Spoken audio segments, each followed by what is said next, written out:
làm được Nghe các mọi cải. người đây, Squishy tự làm đó. Tự làm luôn. Bốt rất đã luôn.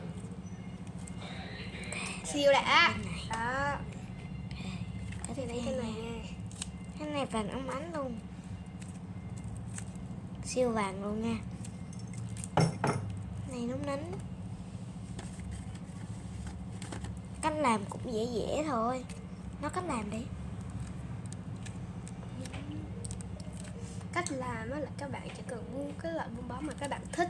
Sau đó các bạn cắt cái phần trên ra. Các bạn bỏ đất sét vào. Nếu mà các bạn ưng mềm hơn nữa, các bạn bỏ nước vào nha. Chơi cả gói luôn nè. Dính lại thêm một cục luôn rồi. Gỡ ra đi, gỡ ra đi.